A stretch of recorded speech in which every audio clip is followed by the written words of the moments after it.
Magandang linggo ng hapon sa ating mga katipunero, sa ating Gising Maharlika community, sa mga followers ng ating CDCPH at sa sambayanang Pilipino. Ngayon pong hapon ay makakapanayam po natin si Dr. Jody Dalmacion, isa pong batikang pharmacologist at kasama po natin sa ating CDCPH. At nagpapasalamat tayo dahil nandito po siya ngayong hapon dahil napaka-importante pong ma-discuss natin sa sambayan ng Pilipino yung ginagawang narrative ng ating DOH na tanging pinagbabasihan nila ng mga lockdown na ito. Mabibigyan po tayo ng malalim na paliwanag at kaisipan ni Dr. Jody para tayo naman is nagre-rekomenda sa ating pamahalaan kung ano pa yung mga alternatibo na pwede nating gawin bukod sa lockdown kasi isa lang ang pinagbabasihan nila eh. Dr. Jody, bati po muna tayo sa ating mga tagapakinig at tagapanood ngayong hapon.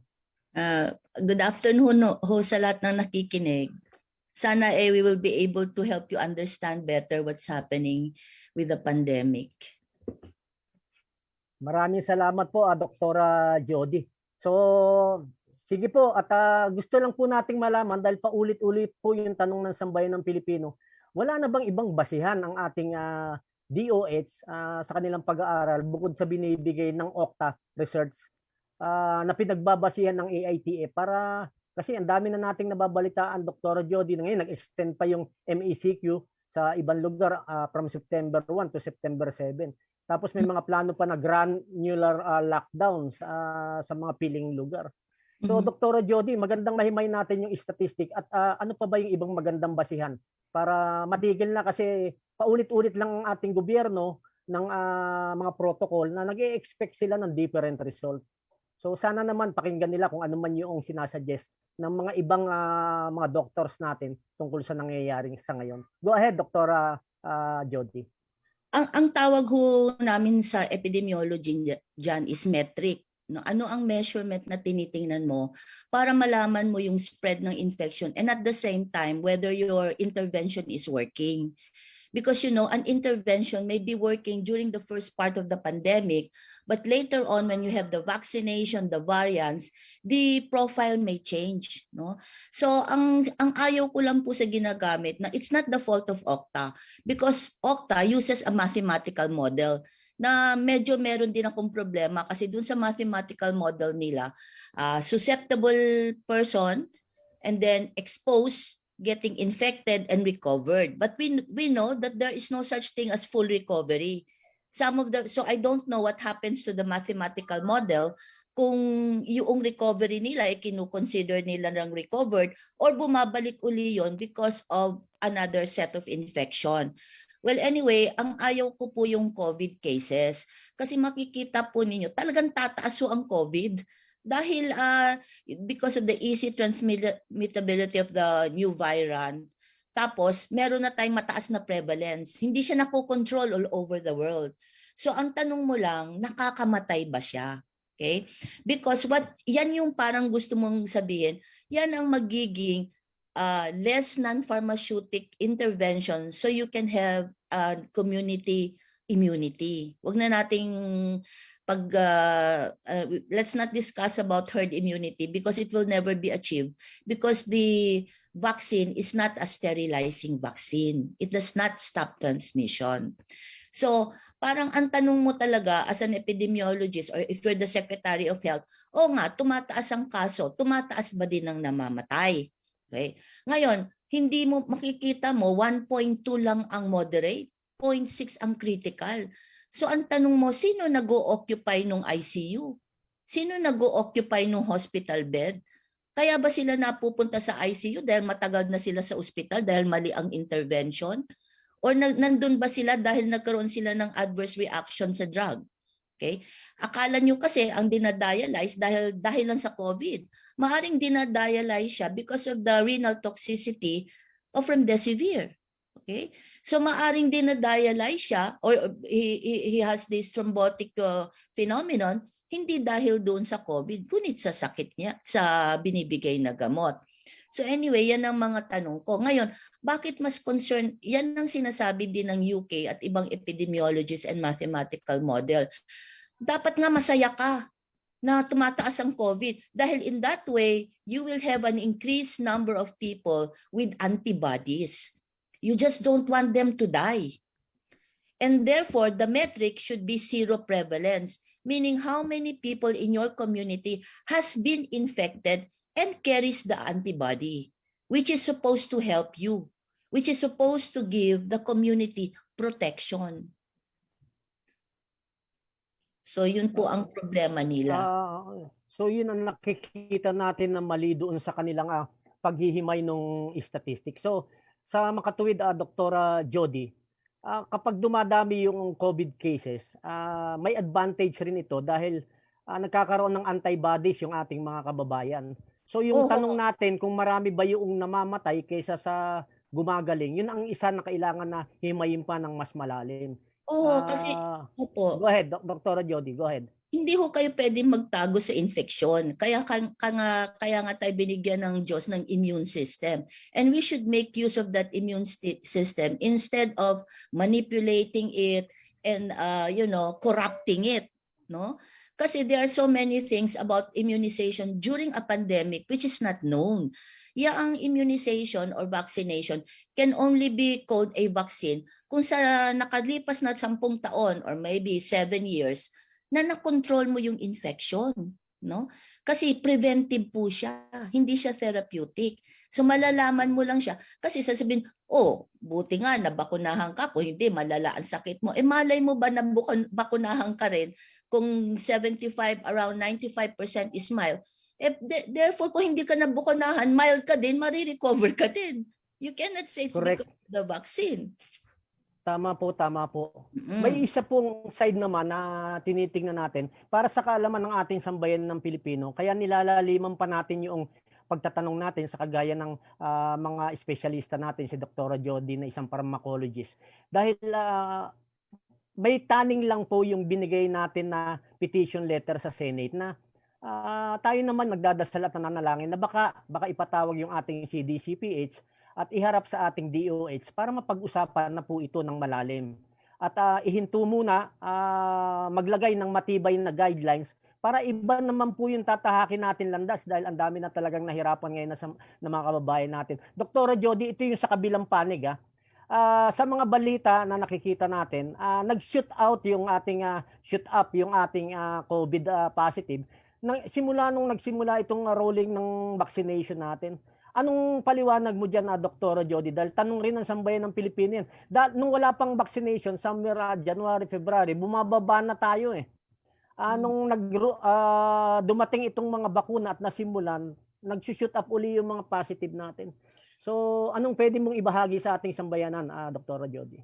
Alam po ninyo, mahirap i-blame lahat sa bakuna, no, until there is evidence. Kasi ako, even if I say these things, I really need evidence. Kaya gusto ko nagre-research, no. Ngayon, it can be coincidental, no. Pero ang problema, magtataka ka. Nagbabakuna kami ng mga pasyente namin, pero hindi naman sila nagkakasakit. Pero this time, you see a certain trend, no. After within 14 days, nagkakaroon sila ng breakthrough infection. Ngayon, ang sasabihin ng iba, kasi very prevalent yung infection. Okay? Pero you are still, na-warningan na tayo ng DOH, huwag kayong maging kampante, you continue wearing your mask. In fact, there's an additional face shield that makes you, in fact, not follow the masking properly because you keep touching your face. Di ba po, sabi nila, mag-face shield ka, in order to prevent, paano man prevent pagpasok ng virus? Hindi naman may pintuan ng virus. Basta may opening, bubukas siya. Papasok po siya. So, in fact, the face shield is not contributing to the protection because you tend to touch your face, fix your face shield. Pag nakikita ko po, linilipad pa. No? Anyway, ang sinasabi ko, bakit siya nangyayari after a vaccination? So, ang gusto ko nga gawin, gusto kong makita yung binakunahan, meron siyang match na kaso na hindi na nagpabakuna, same gender, around the same age, magkaka-COVID kaya itong kasabay niyang match. Yan lang ang makakasagot doon. Ngayon, so I cannot really say whether it is also because of the vaccine. May tinanong ako. Kasi sabi ko, hindi ba ang binibigay sa taong binakunahan is the genome, the genetic code to make the spike protein. Okay?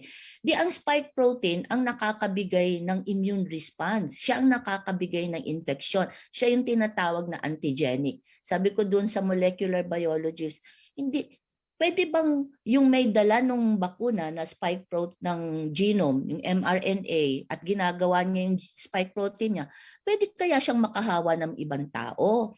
Sabi niya, ay hindi ho pwede, doktora, kasi you have to be. Pero you don't need the whole vaccine, di ba? You don't need you don't need the whole virus to mount an infection. Kayo na rin ang nagsasabi, you just need the spike protein, which is what incites the infection and the immune response. So hindi na niya ako masagot. Tapos sabi niya, tsaka nabasa ko, sinasabi ninyo, yun ang tinatawag na universal law, na pag DNA at pupunta siya sa RNA, hindi na siya makakabalik. Katulad sa AstraZeneca, hindi siya pwedeng maging DNA. No? Hindi pala totoo yan. Nabasa ko this June 2021, katulad ng HIV, nagre-reverse sila. So from an RNA, pwede siyang uli pumasok dun sa DNA, which has the central genetic code. Yun ang nagsasabi, dito kinukuha ng RNA yung code for the spike protein. Ang masama dito, pag ang protein na yon or genetic na gene expression na yon or genome na yon, genome na yon ay pumasok sa DNA, pwede siyang sumama. Pwede siyang kumabit sa DNA ng tao. Yan ngayon ay nakikita natin sa leukemia. Ang leukemia it comes from a virus na has the ability to integrate into the human DNA and can give cancer later on.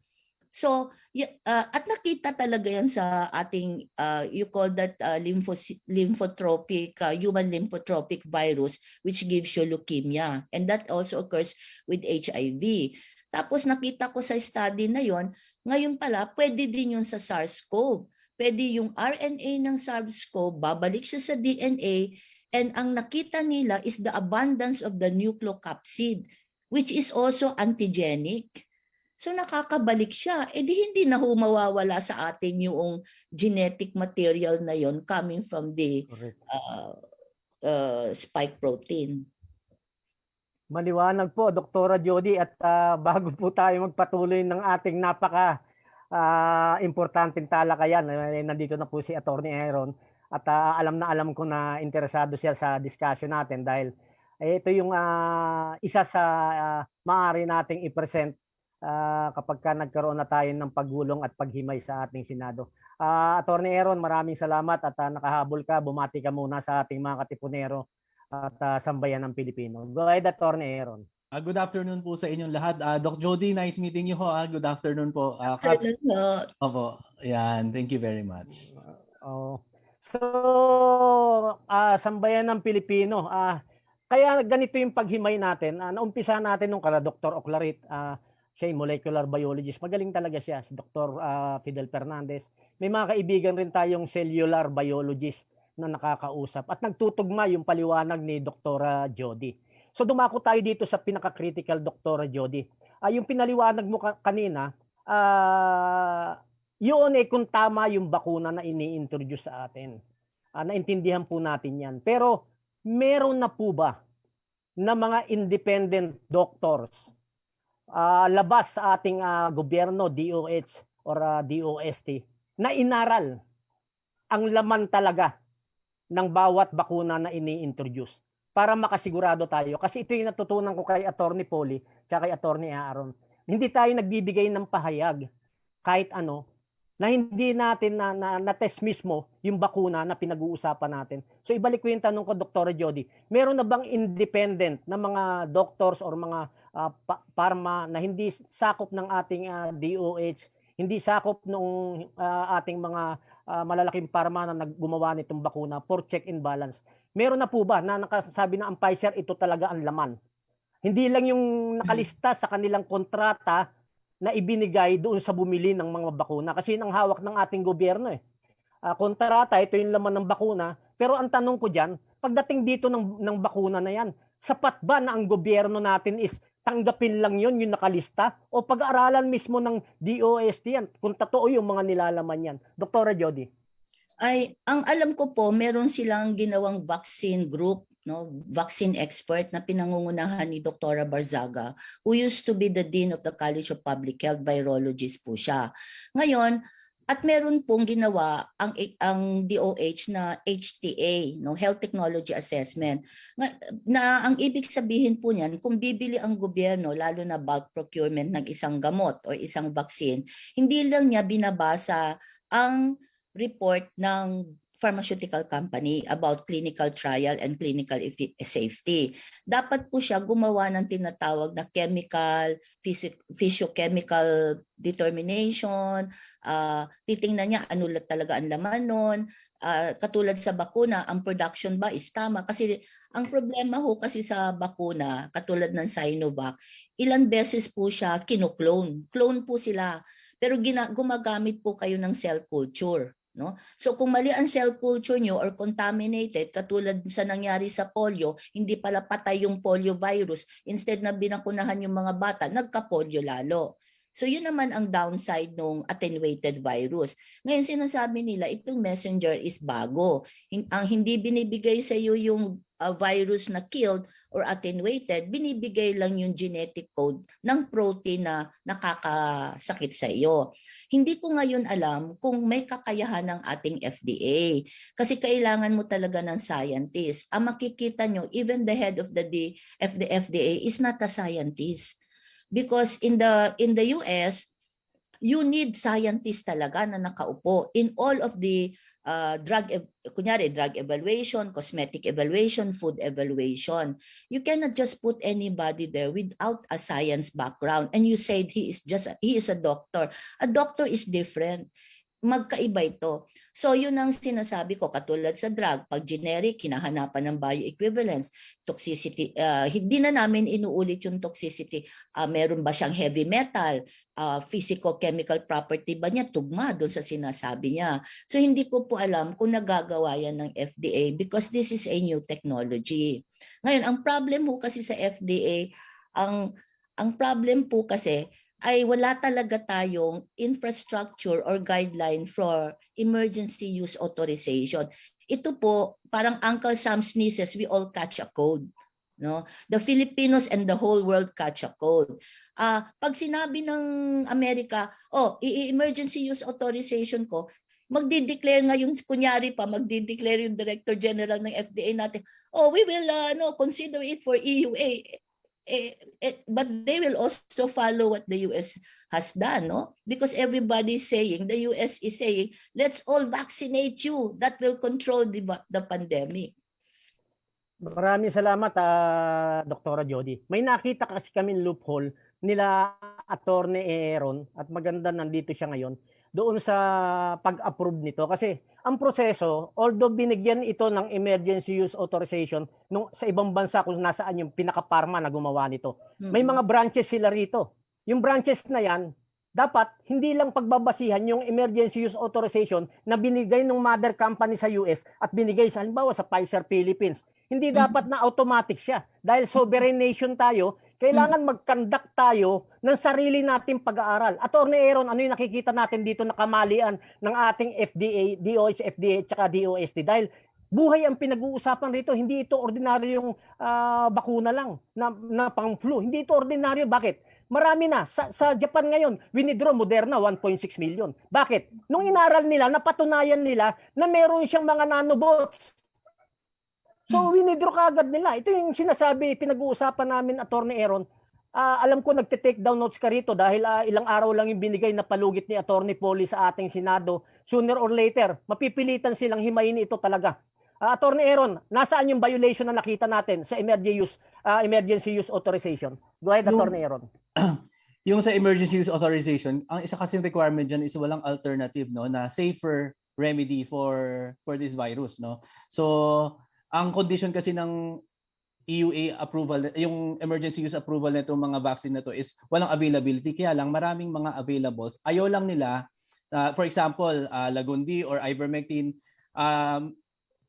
these are expected na natin yung results nito, and sa standard na sinusunod ng ating court system, what a good father of a family should do, no? So sa normal na proseso kasi, yung isang mabuting ama, ang unang tatanungin, ano ba yung dangers ng ibibigay mo sa anak ko?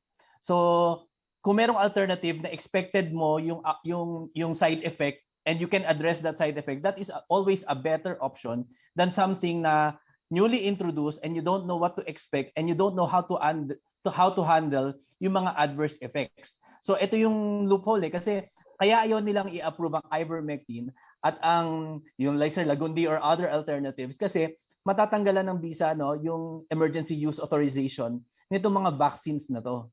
And bakit nila ginagawa to?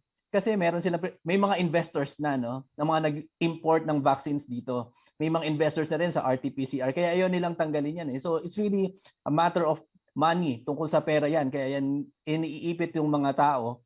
So ngayon, misinformed ang tao, no? At the same time, it runs counter to our sovereignty, no? Nasunod na lang tayo ng sunod kung ano yung FDA. Ba't pa tayo nagtayo ng sarili nating FDA kung FDA ng Amerika lang pala ang susundan natin? Ba't pa tayo nagtayo ng sarili nating DOH kung yung health ministry lang nila ang susundan natin? It is stupid, no? It shows incompetence in the part of the government para hindi i-recognize yung mga alternative na remedies na pwedeng available sa tao and na mas safer, no? Kasi for example, Ivermectin, expected mo naman kung ano yung magiging side effects niyan. And you can, kung alam mo, kung ma-anticipate mo yung side effects, you can address it properly. Unlike dito sa vaccine na to, pinag-aawayan pa nga kung pinasisinungalingan pa nila yung sinasabi ng mga expert, and they can't even present their own experts, no, to an open public debate kung ano ba yung totoo. So ayan yung problema nito, Kap, no? So meron talagang tinatago. Kaya ayaw nila i-approve kasi may pinoprotektahan na interest obviously. Salamat, Attorney Aaron. At napakaganda kasi nandito si Dr. Jody. Nasa larangan siya ng medisina. Kasi bigyan ko lang kayo ng sample. Kasi as early as March 2020, kinausap na namin yung FDA, DOST, DOH. Ang dami na naming mga pag-uusap Zoom conference. Why? Nung pinupus ko personally, ang pabunan antiviral injection na 1975 pa nagawa ito. At alam na kung ano yung efficacy nito at saka yung safety nito. Walang namatay rito at maraming gumaling sa chikungunya, Ebola, marami. Lahat ng viral diseases. Ngayon, ito ang naging problema kasi wala nang nagdi-discuss ngayon nung ating Traditional Alternative Medicine Act. Batas po yan. Na yan ay under ng pitak. Yan po ang dapat may hawak ngayon. Kasi ang sabi ni Senator Flavier, nag-issue siya noong memorandum order sa DOH, FDA, na nagsasabi na kapag ka may epidemic at saka pandemic, kailangan bigyan, tulungan ang approval ng mga alternative medicine na nandyan tayo na proven ang safety at saka yung effectiveness niyan. So tinanggal nila sa picture ang ating pitak at saka yung Traditional Alternative Medicine Act na dapat tumutulong yan sa DOST. Yun yung sinasabi mo na loophole, Attorney Aaron, doon sa pag-i-issue ng emergency use authorization. Ang emergency use authorization, hindi pwedeng kopya-kopya lang yan. Sovereign na bansa tayo. Nag-issue ang ibang bansa, Pfizer. May Pfizer Philippines, tatanggapin na lang ng Pilipinas. Hindi po ganun yan. Kailangan pag-aralan po yan. Kailangan maging transparent ang pag-aaral niyan. Bakit? Buhay ng tao ang nakasaad yan. Napaka-importante na nasagot natin yung katanungan ng sambayan ng Pilipino. Kasi may mga kaibigan tayong senador na yan rin ang tanong. Bakit sila nagtatanong? Kasi baka gumulong ito, Attorney Aaron. Baka gumulong ito. Nagdadasal tayo. So yun ang nakikita natin na loophole sa kanila. Violation ng emergency use authorization process. Maraming binayolate na Republic Act. Maraming binayolate na batas. Yung mga memorandum circular ng ating magaling na DOH secretary dati si Juan Flavier. Ang dami niyang ginawa at na-foresight niya ito. So doon pa lang may violation. Dr. Jody, balik po tayo sa inyo. Ang tanong ng sambayan ng Pilipino, ng ating mga congressman at mga kaibigang senador, one death is worth investigating as it may lead to numerous deaths. Aralin ano ang kondisyon ng tao before and after inoculation at para ang ibang meron same health condition ay hindi na mabakunahan pa. Ito ang makataong approach. Ibig sabihin ng discussion natin at katanungan, kapag ka ang isang tao naturukan at nakaranas siya ng adverse side effect at namatay siya, kailangan pag-aralan to ng DOH. Sandali lang, hihinto natin. Ano ba yung medical history ng tao na yan? Ano ba yung current structure ng health niya ngayon?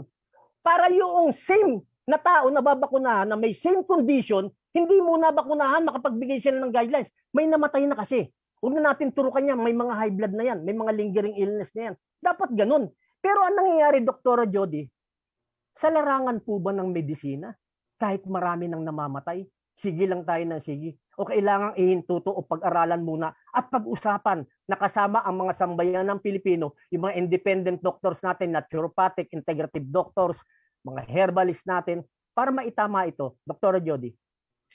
Alam niyo po kasi, ang drug po is a risk-taking behavior. No? Kaya ka umiinom ng gamot dahil mamamatay ka din dun sa sakit mo or magkakakomplikasyon ka.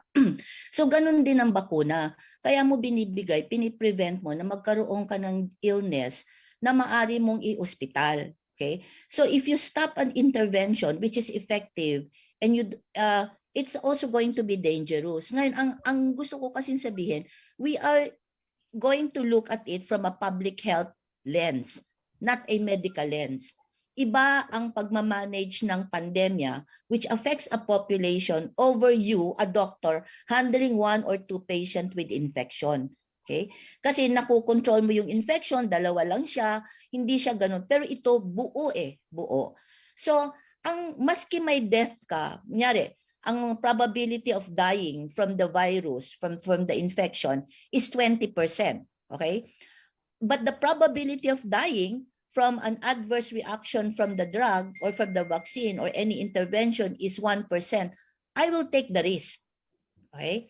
Kasi may risk-taking yan Kasi, so from a public health point of view, kailangan nakikita mo yung epidemiology, no? Kaya yun, ilang porsyento ang mild?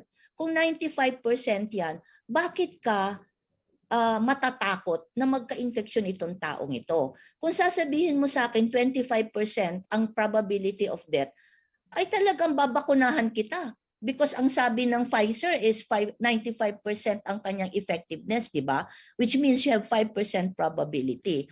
So, it's more of a balance. Hindi mo pwedeng sabihin, porque may namatay. Now, ang problem sa FDA, hindi ko naiintindihan.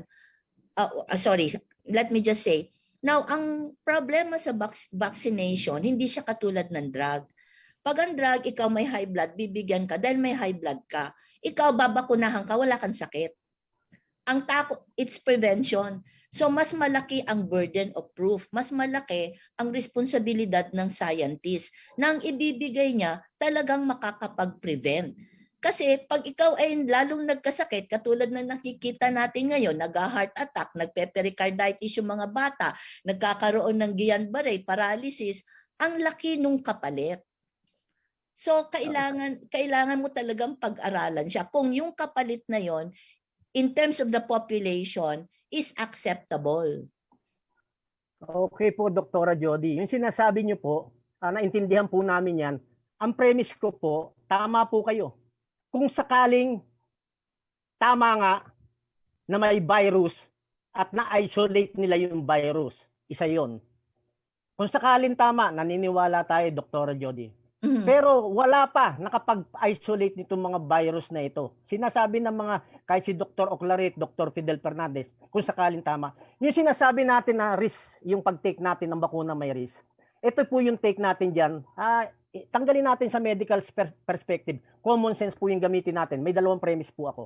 Mm-hmm. Kung ang recovery rate is 99%, sabihin natin 98%, mm-hmm. 2% lang ang chance mo na mamatay ka. Na wala kang tinitake kahit ano mm-hmm. Pinapalakas mo lang yung immune system mo. Mm-hmm. At here comes yung sinasabi ng Pfizer na 5% ang risk. Common sense will dictate, mas pipiliin ng tao yung 2% na lang na risk factor. Common sense po ang pag-usapan natin. Yun yung sinasabi niyo po, yung premise, kung tama siya. Pumunta na tayo doon sa bakuna. Alam nating yung unang paglabas ng COVID, alam po natin. Marami rin po akong kinakausap para sa inyong kaalaman ng mga doktor sa Israel, sa Norway. Ako po yung naimbitahan lang at pinapakinggan ko po sila, ako yung listener lang. At karamihan sa kanila nagsabi talaga na gawa-gawa lang ito at mas gagaling ka kahit wala kang take na gamot. Noong wala pang bakunahan yan. Dumating ito ngayong bakuna. Marami nagsasabi na, teka lang, manipulated yan. Yun yung tanong ko sa inyo kanina, Dr. Jody, na sa inyo rin ang galing na wala pang nag-aral o wala tayong nakita na kahit na documented evidences na pinag-aralan to ng FDA, ng DOST para masabi na ang bakuna na yan is safe and effective. Pumunta po tayo dun sa salitang safe and effective. Kahit ano pong gamot. Kung bumibili nga po tayo ng kasangkapan sa bahay, kasangkapan sa bahay, kahit anong kasangkapan, ano na una nating hinahanap? Warranty, guarantee. Na pag nasira yan, pwedeng palitan. Ano pa yung pangalawa nating hinahanap? Yan ba'y tatagal? Hindi ba tayo madidisgrasya dyan o sasabog yan? Bakit sa mga kasangkapan sa bahay, kahit anong gamit, naghahanap tayo ng mga bagay na yan? Pero pagdating sa isang bagay na wala pang nakapagsabi na safe and effective ito. Bakit wala pang nakapagsabi na safe and effective ito? Ang nagsasabi lang, Dr. Jody, na safe and effective ito, yung mga manufacturer. Base doon sa binigay nila ng mga polyetos. Pero dahil nga ito ay hanggang ngayon, declaration po ito ng DOH. Ito po ay nasa trial period at ang tinuturukan nito ay parte ng malawakang experimental medical trial. So kapag ka nasa medical trial ka, common sense will dictate again, you cannot even declare it safe yet. Common sense lang po yan, hindi po ako doktor. Hindi ka pwedeng mag-declare ng isang bagay na hindi pa nasubukan ng maramihan, kung maraming natigok or namatay, doon mo lang siya pwedeng i-declare na safe and effective. Attorney Aaron, kasi ito yung importante kasi bihasa dito si Attorney Jody, si Dr. Jody. Yung mga data, kasi minanipulate nila yung mga data. Manipulated ang data ever since, Dr. Jody. Yung pag-shoot up, go ahead po. And una, na-isolate na ng Italian scientists yung virus na yan. In fact, they know the genome. No? Ano ang sequence niya, 29,000 or 30,000 kilobytes. Yun, ang may kasalanan, no, alam mo, dalawa lang ang tao sa mundo, isang nanloloko at isang niloloko.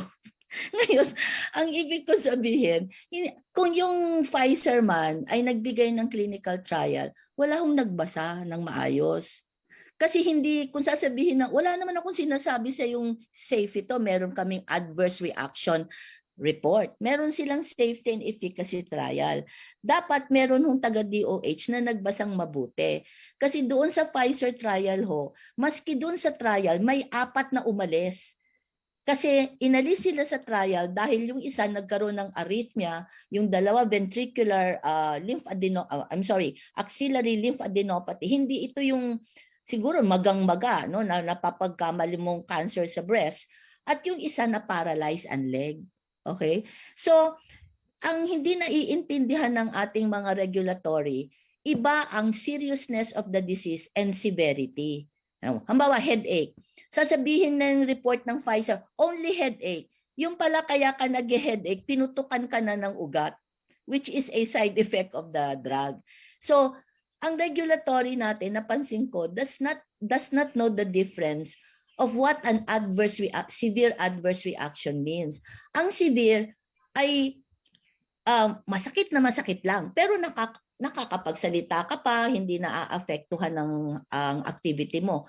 Ang seriousness, may headache ka, katulad ng natanggap kong pasyente, hindi na siya makatrabaho, hindi na siya makakita kasi sa sakit ng ulo niya, na-ER siya. Yun ang dapat naiintindihan.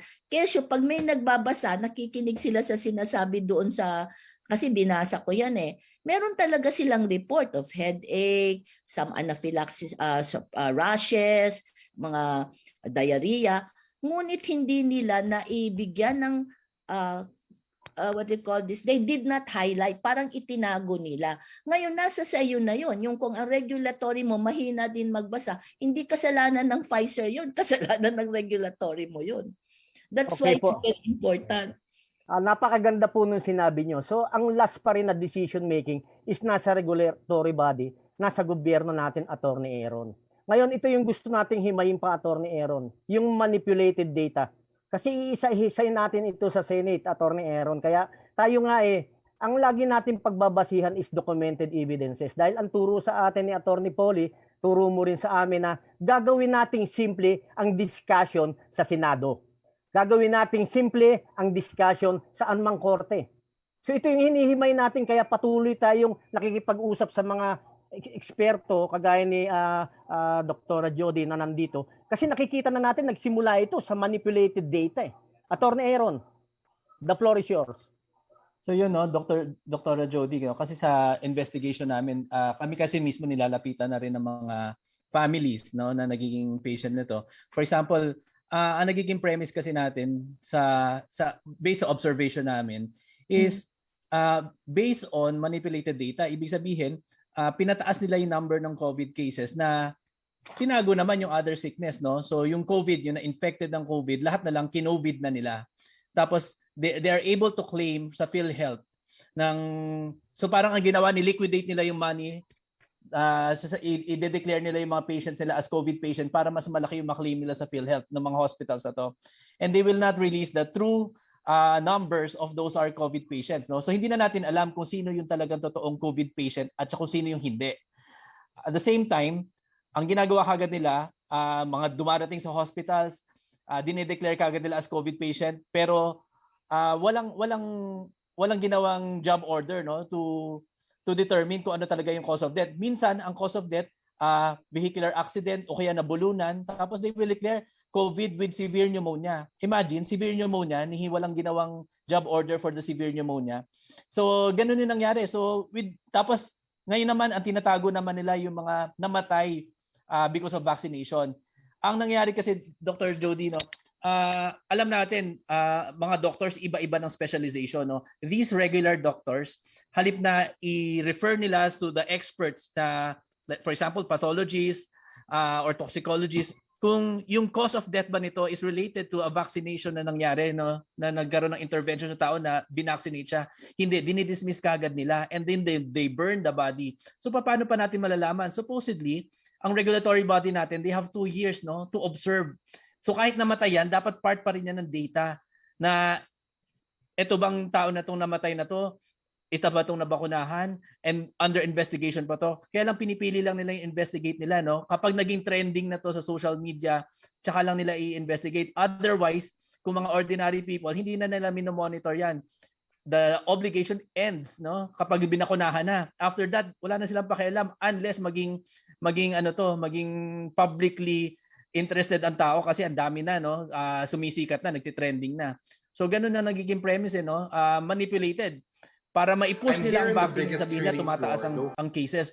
Pero hindi nila ano ba yung nature ng pagtaas ng cases? Sino ba yung nagko-cause ng pagtaas ng cases? Is it the unvaccinated or is it the nature of the virus? Or is it because of the vaccinated people, no? Sila ba yung nagsished ng virus kaya dumadami ang cases? Kasi sa animal industry, I mean, ako kasi, doktora, pumupulot ako on experience sa kung ano bang pwede kong gamitin experience. And I'm pulling it from animal industry kasi may poultry po yung tatay ko eh. Kapag may poultry ka, tapos may poultry yung kapitbahay mo, pag nagbakuna sila at hindi kayo nagsabay ng bakuna, asahan mo, mamamatay yung sayo, hindi yung mga manok ng kapitbahay mo may poultry.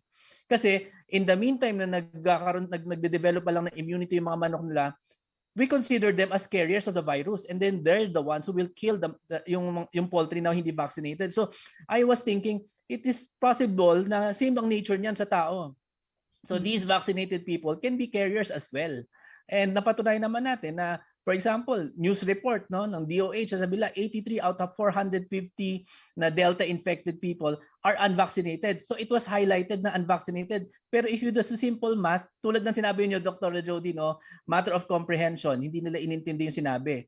Highlight yung unvaccinated. Pero 450 minus 83, that's 367 of vaccinated. Sila yung naging infected ng Delta virus, ng Delta variant. So yan yung yung naging problema, no? They're manipulating yung information na ibibigay sa tao para maniwala sa propaganda, no? We consider this as propaganda eh. Yan ang problema na nakikita natin po. Can I Salamat Attorney Remy. Go ahead, Dr. Jody. Go ahead po. let us look at it with equanimity, meaning dalawa yung issue na binibring up nyo, attorney, yung tungkol sa vaccination as the cause of COVID and death at saka yung COVID cases. Ngayon, doon sa COVID cases, sinasabi ko nga, there will be no slaves if there are no tyrants. Okay?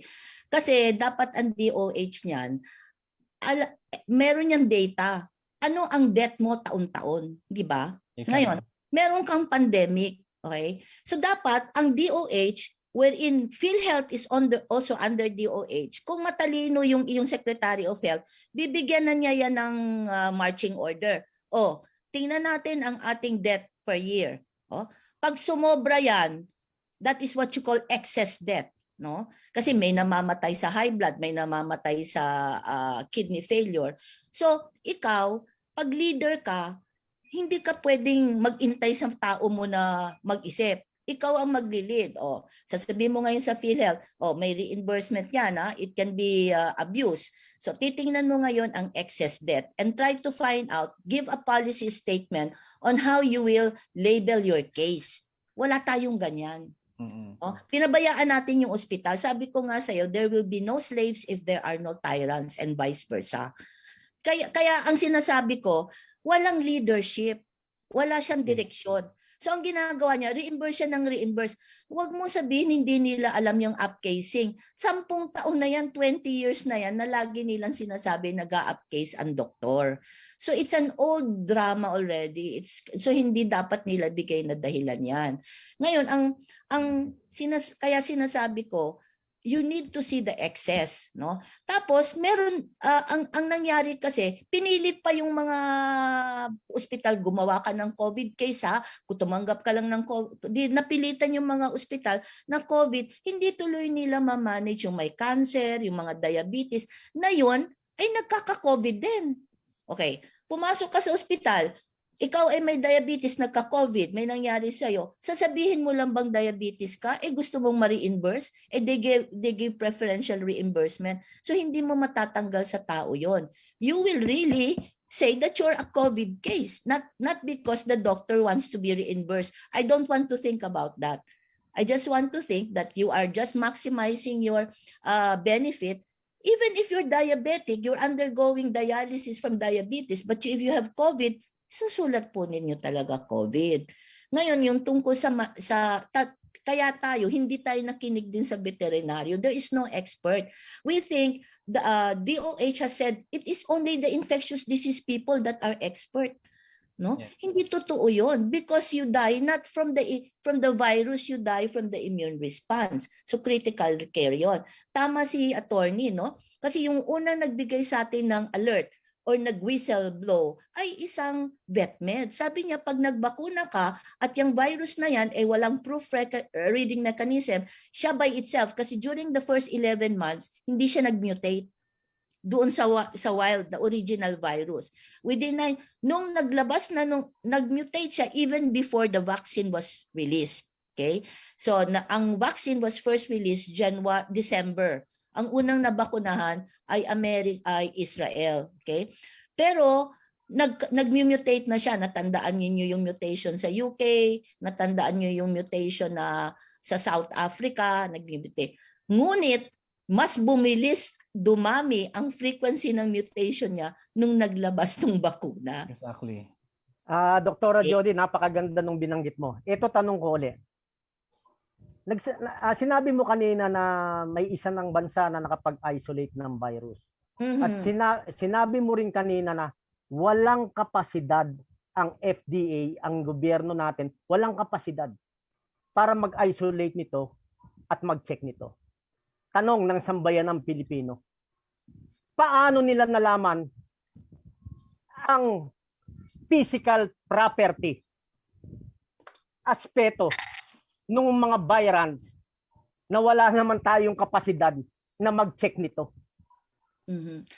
Meron ho ngayon, di ba, nasa UP yung Genome Center. Ngunit nasa sidetrack sila.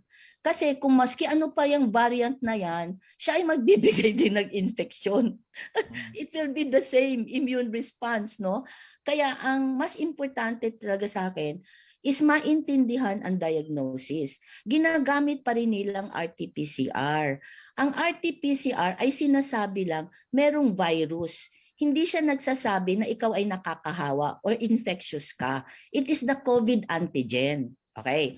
So, nagpa-positive ka pa rin sa RT-PCR maski nasa pangatlong linggo ka na. Okay?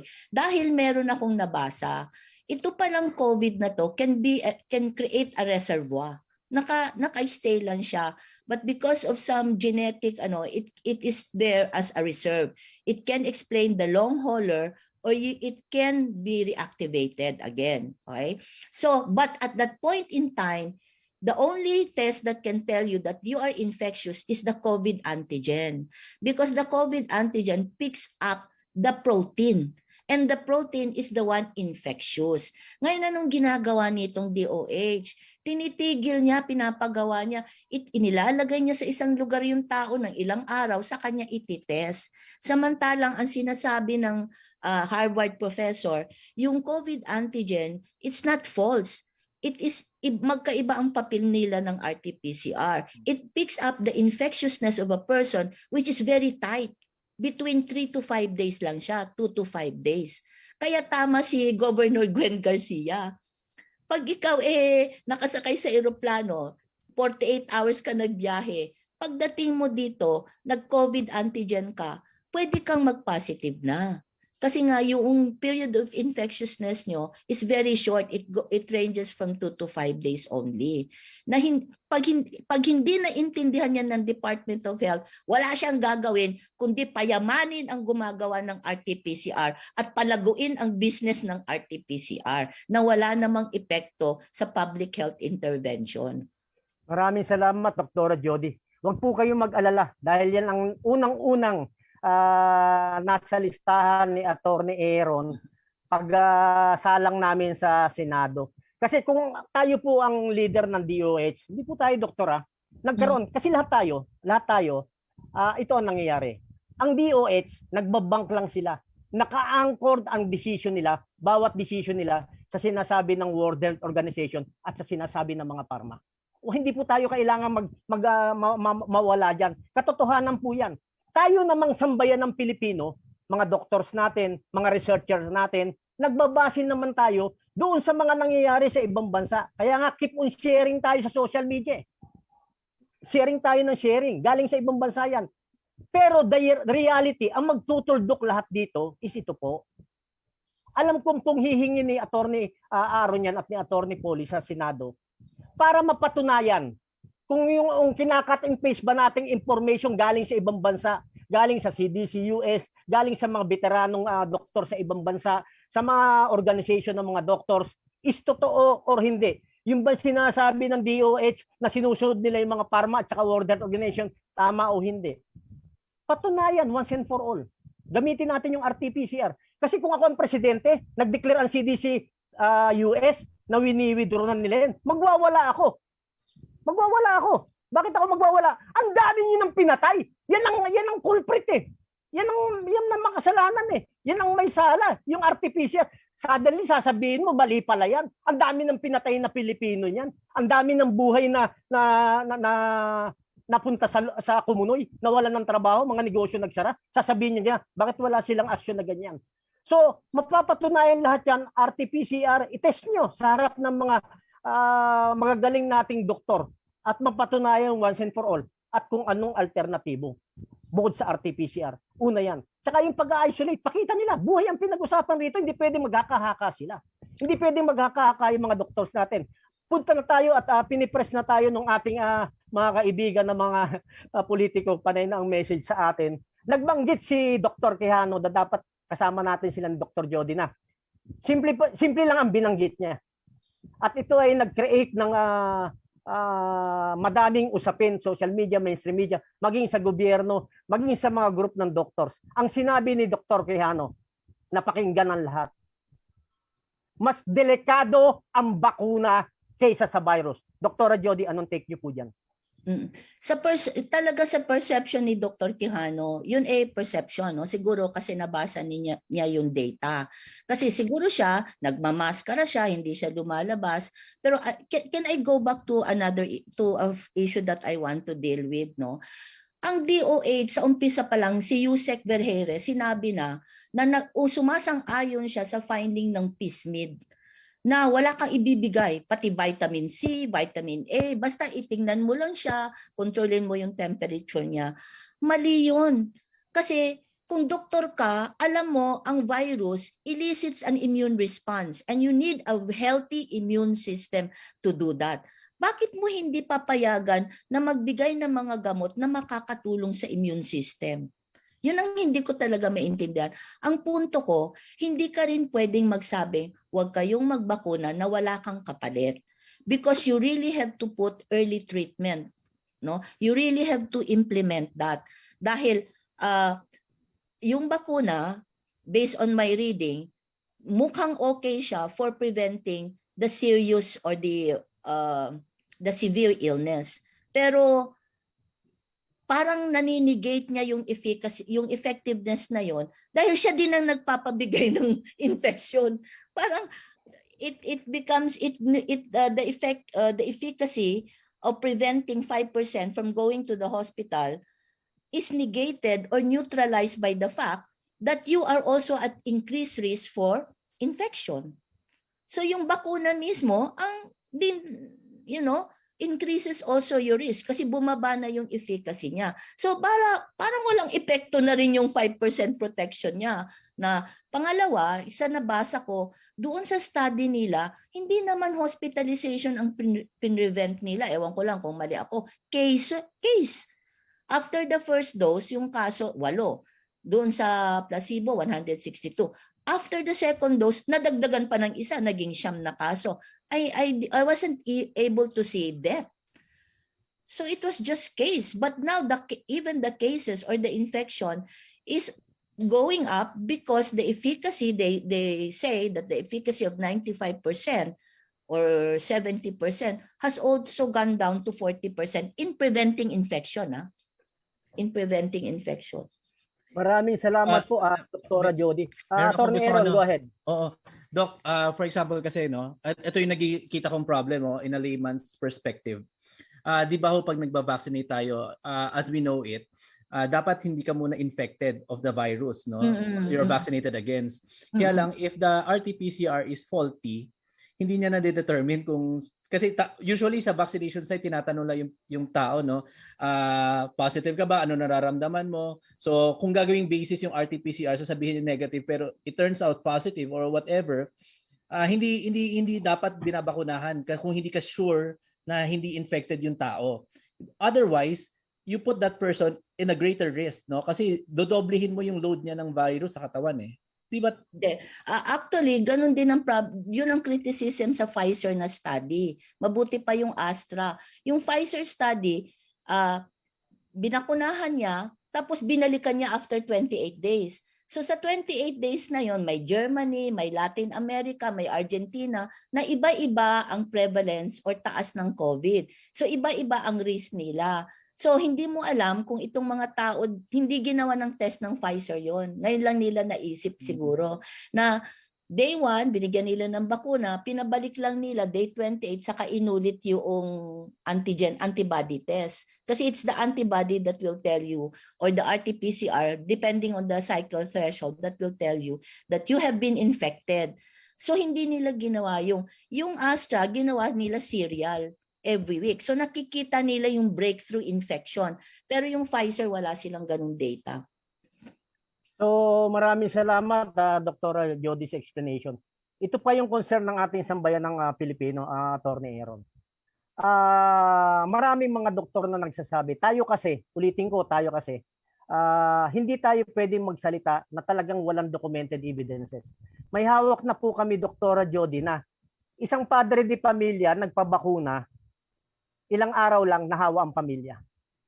May namatay. Documented po lahat yan. Hindi lang po isang pamilya yan, marami yan. At bakit namin hinahanda yan? Yung mga pamilya na po yan, walang sakit yan Mga talagang malulusog yan. At hindi po yan katandaan. Nasa mga 40s pa lang ang mga yan. At hindi po nag-iisang pamilya yan.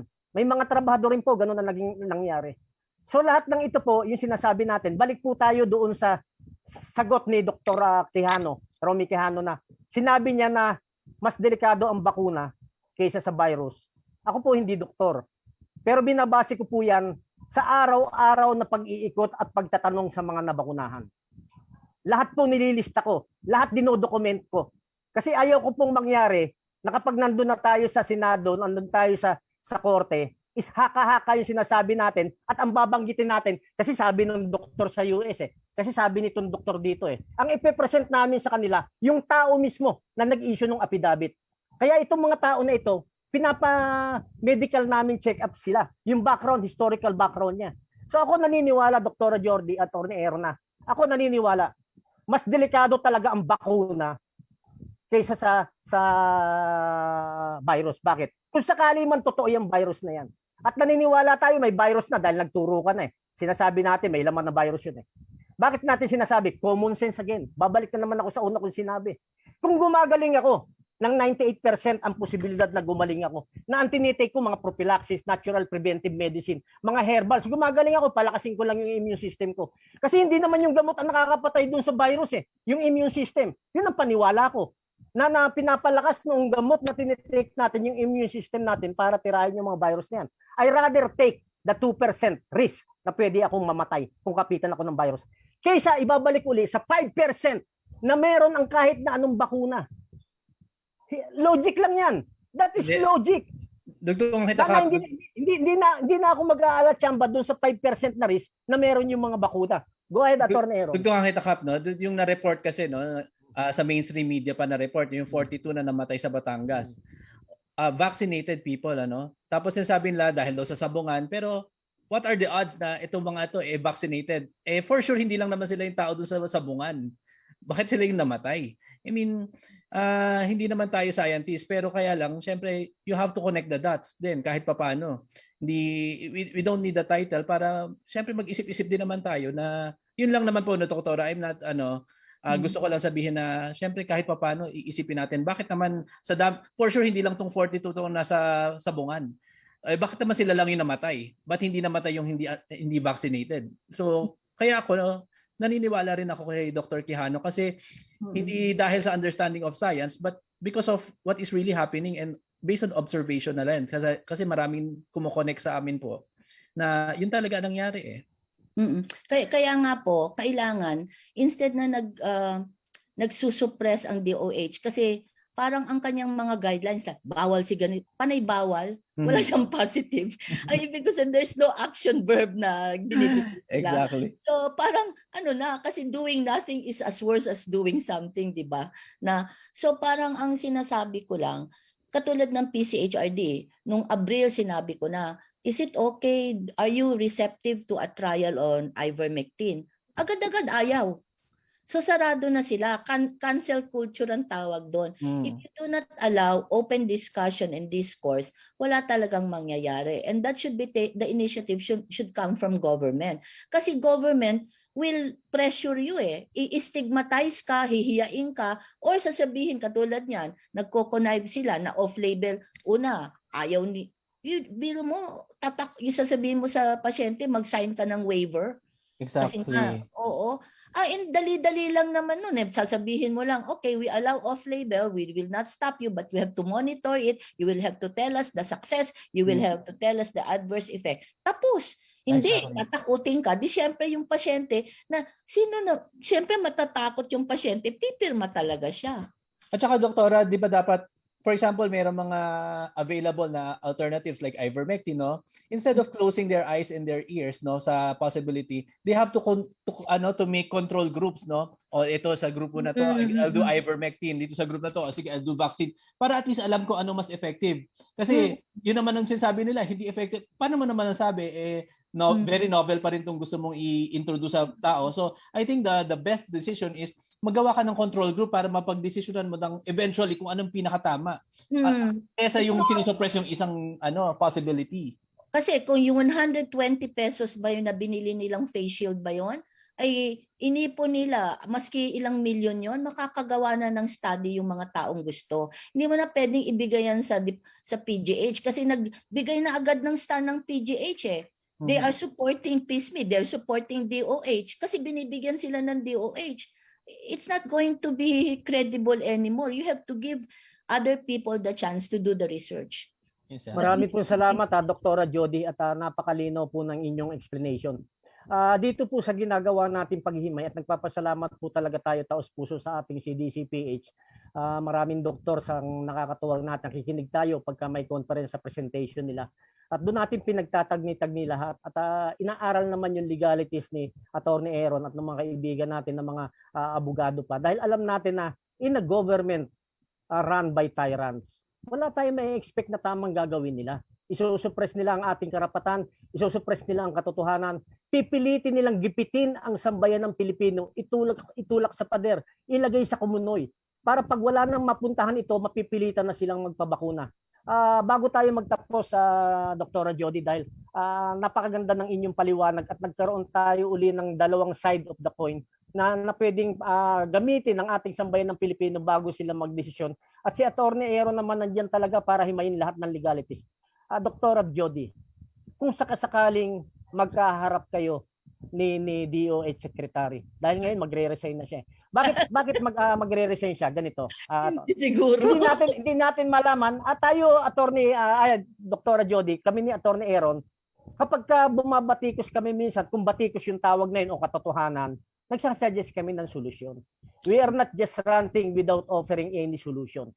So, kung kayo, kaharap siya, at para matapos na itong lahat, bago siya mag-step down, Secretary Duque, bago mag-step down, may isasuggest lang po kasi para maitama po itong lahat ng ito at matigil na ito at para rin po sa inyo na maklear ninyo lahat ng nangyayari at bago kayo bumaba is magkaroon naman kayo ng natitira pang konting dignidad.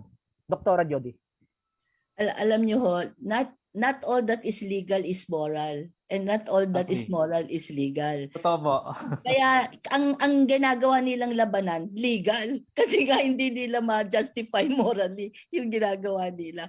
Well, anyway, ang una ko talang gagawin, i-reassure ko ang public. Ang kaso tumataas, pero tingnan ninyo, ang death rate natin, nakatenga siya sa 1.7.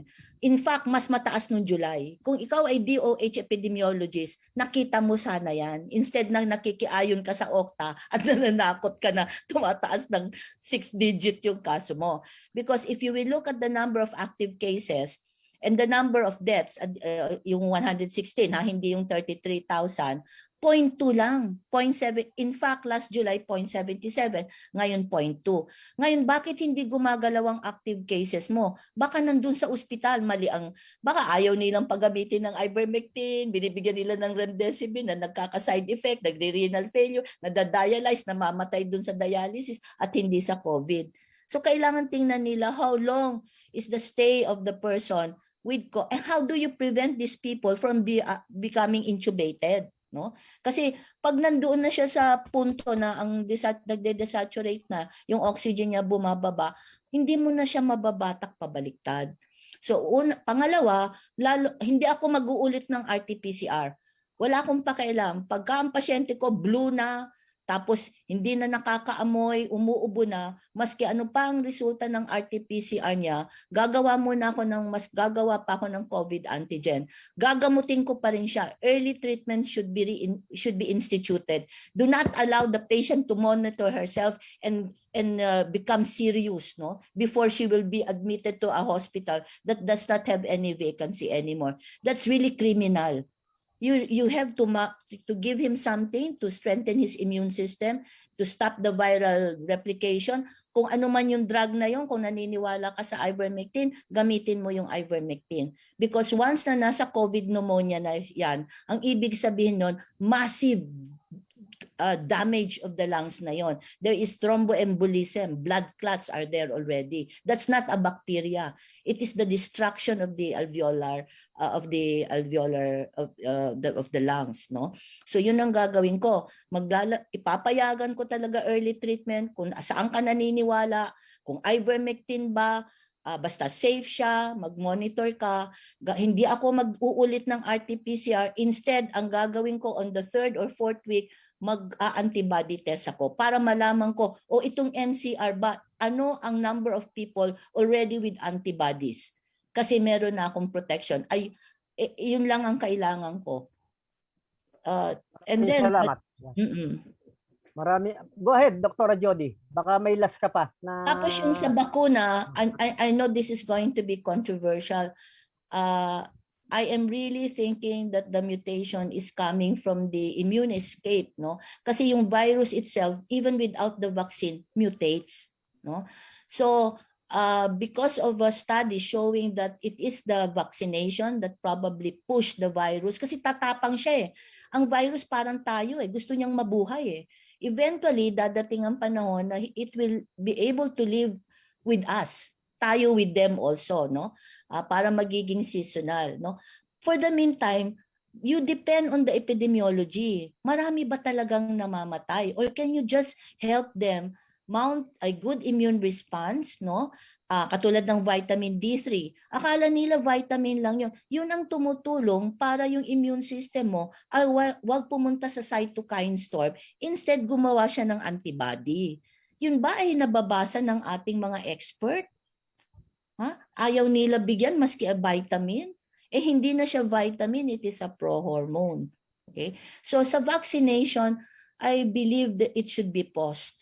It should not be given to pregnant women. It can be given to lactating women. It should not be given to children. You know why? Because we might be destroying something in them. Their immune system, we might be creating a problem that is horrible, more horrible than the infection itself later. At wala ka nang babalikan. You cannot say, ay sorry, nagkamali ako.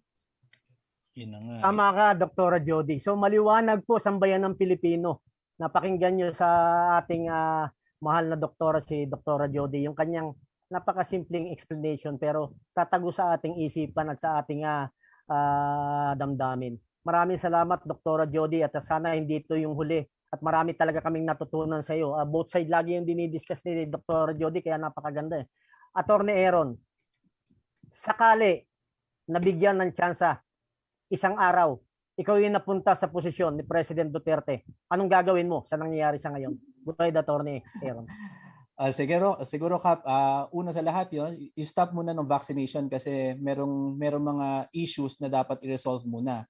At the same time, kailangan natin i-isolate yung mga cases from the hospitals kasi hindi nagkakaroon ng malinaw na treatment. So hindi natin alam kung nahahalo na ba yung issues ng other sickness sa issues ng infected ng COVID. At the same time, kailangan na magkaroon ng controlled groups kasi may mga alternatives para malaman natin once and for all kung ano yung pinaka-effective.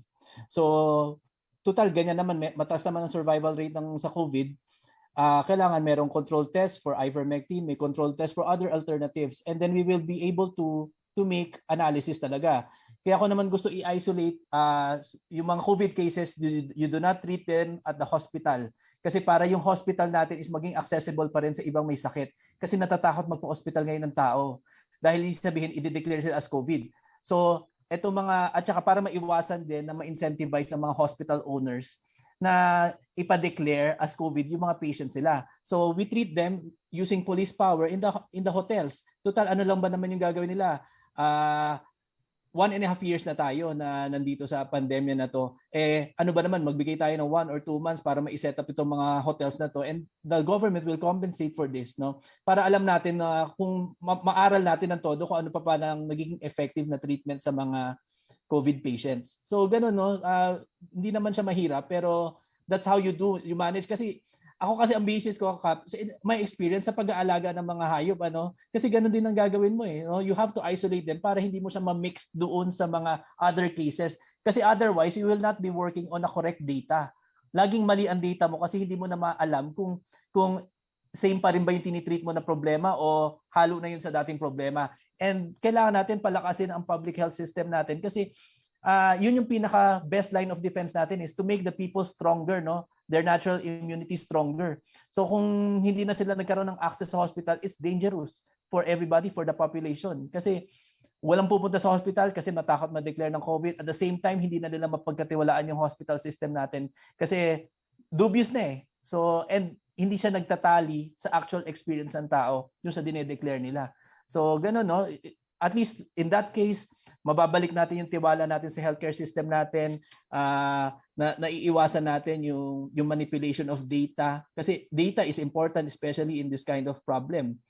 If you're working with the wrong data, you are making the wrong decisions. That is automatic, no? Kailangan kalmado kayang tao, kalmado ang bayan para alam nila kung ano yung tama, makapag-assess sila. Kasi pag tinakot mo yung bayan, mali ang magiging decision.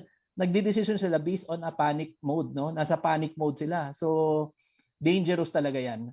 Usually mali ang nagiging decision kapag hindi kalmado ang tao. Maraming salamat, Attorney Aaron, at sa sambayan ng Pilipino, maraming salamat. Paalala ko lang po sa DOH. Last year, marami akong communication sa legal department nyo. Napakarami niyan at sinagot nyo yan. Pinagpasapasahan nyo ako. Pinagpasapasahan nyo kami. Lalabas lahat yan sa Senado.